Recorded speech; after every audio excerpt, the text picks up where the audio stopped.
السلام علیکم۔ ہمارے آج کے افسانے کا عنوان ہے سراب حیات۔ تحریر ہے امتیاز عبداللہ۔ سراب حیات۔ بستر پر پڑے بوڑھے مریض کی آنکھیں کھلی تھیں۔ منہ پر لگے ماسک کے اندر سے گزرتی ہوئی آکسیجن کو کچھ زور لگا کر ایک جھٹکے سے وہ اپنے اندر اور اندر سے باہر کھینچ رہا تھا۔ کھلی آنکھیں بڑی ویران اور بغیر کسی رمق اور کشش کے صرف سامنے کو دیکھ رہی تھی۔ ہسپتال میں وقت ہمیشہ ایک جیسا ہی رہتا ہے، لیکن دیواروں پر لگی گھڑیاں ضرور چل رہی ہوتی ہیں۔ سو گھڑی کی ٹک ٹک کے ساتھ متوازی وقفوں کے بعد مریض کو لگے مانیٹر کی کبھی سرخ اور کبھی سبز لائٹ روشن ہوتی اور بجھ جاتی۔ مانیٹر پر لگی سکرین پر دل کی لہروں اور نبض اور بلڈ پریشر کے گراف تیزی سے بے ترتیب ہو رہے تھے۔ آپ مریض کے کون ہیں؟ ڈاکٹر نے حیران اور پریشان چہرے والے نوجوان سے پوچھا۔ بیٹا۔ جی میں ان کا بیٹا ہوں، نوجوان کے منہ سے نکلا۔ آپ کے والد کی طبیعت کچھ زیادہ اچھی نہیں ہے، ڈاکٹر نے مریض کے بیٹے کے کندھے پر ہاتھ رکھ کر کہا۔ آپ دعا کریں۔ مریض کا بیٹا خاموش رہا۔ شاید تمام ڈاکٹر مرنے کے قریب مریضوں کے لواحقین کو ان کے مرنے سے کچھ پہلے یہی ایک جملہ بولتے ہیں، آپ کے والد کی طبیعت کچھ زیادہ اچھی نہیں ہے، آپ دعا کریں۔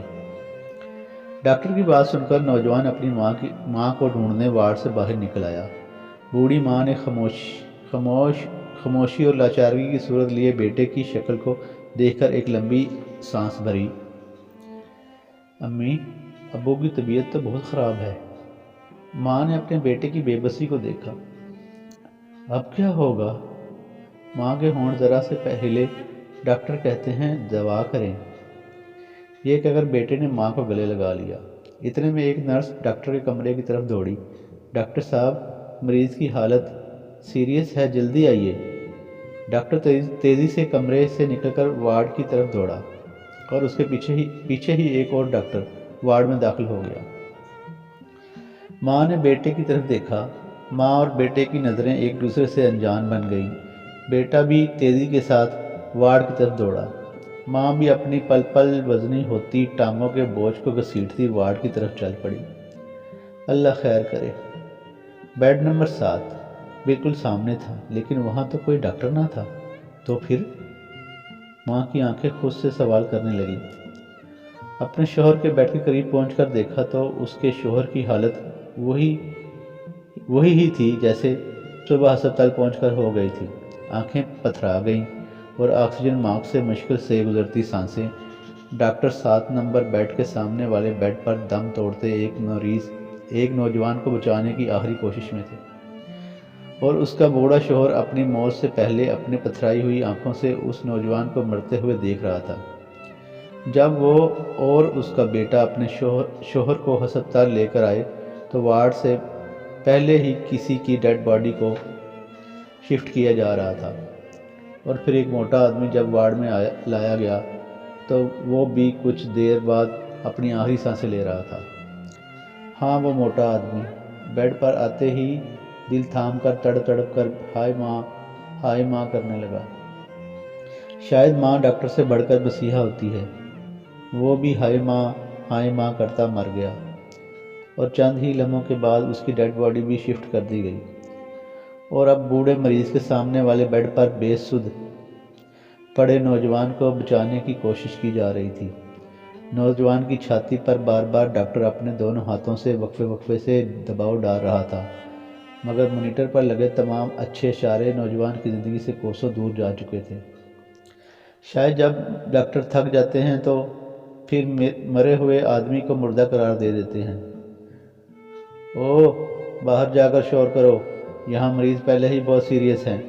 وارڈ بوائے نے مردہ قرار دیے گئے نوجوان کے لواحقین کے فطری غم کی چیخوں کو شور کا کہہ کر ہمیشہ کی طرح وارڈ سے باہر دھکیل دیا۔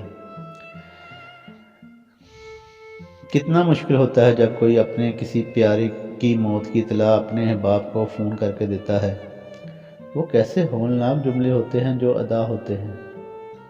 خالہ، تمہاری بہن مر گئی۔ چچا جان، ابو فوت ہو گئے۔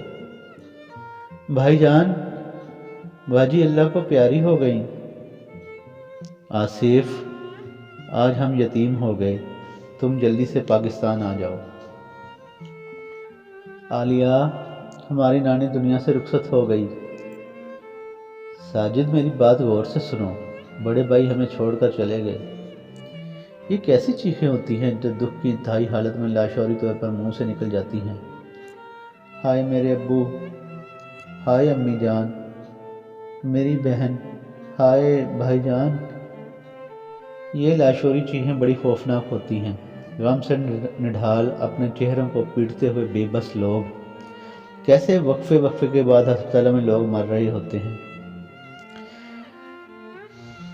اللہ کا شکر ہے اب آپ کی والد کی رپورٹیں پہلے سے کافی بہتر ہیں۔ کل ان کی آکسیجن اتار کر دیکھیں گے کہ کیا رسپانس دیتے ہیں۔ بیٹے نے 4 دن بعد آج اپنے باپ کے بارے میں کوئی بہتری کی خبر سنی تو اس کو یقین ہی نہیں آ رہا تھا، مگر ان 4 دنوں میں کئی لوگوں کو ان ماں بیٹے اور شاید ان کے بوڑھے مریض نے مرتے ہوئے دیکھا تھا، اور ہر مرنے والے کے بعد ماں بیٹا پہلے ایک دوسرے اور پھر اپنے مریض کی طرف دیکھتے۔ شاید اس وقت وہ تینوں یہ سوچ رہے ہوتے کہ اب کی بار ہماری باری ہو سکتی ہے۔ کوئی مریض ایک آدھ دن کے لیے وارڈ میں داخل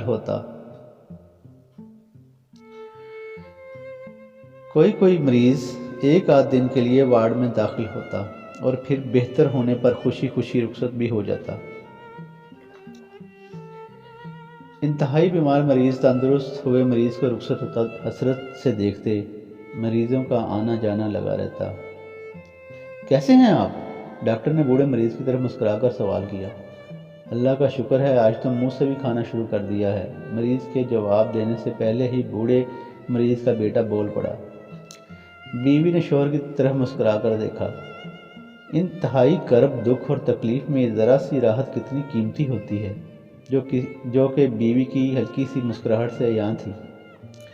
کل آپ کی رپورٹیں آ جائیں گی تو پھر آپ کو چھٹی دے دیں گے۔ ڈاکٹر کل کے دن کی خوشخبری کا ایک دن پہلے ہی اعلان کر گیا، مگر کل سے پہلے ایک لمبی رات تھی۔ رات کو بوڑھے مریض کی طبیعت پھر سے خراب ہو گئی، سانسیں پھر سے اکھڑنے لگیں۔ ڈاکٹر ایک بار پھر اپنے کمرے سے نکلے اور وارڈ کی طرف دوڑے۔ وہی موت سے پہلے ہونے والی ڈاکٹروں کی کوششیں، اور بالآخر موت کا حتمی اعلان، اور پھر وہی کربناک چیخیں۔ ہیلو چچا جان، ابو ہم کو چھوڑ کر چلے گئے۔ شکریہ۔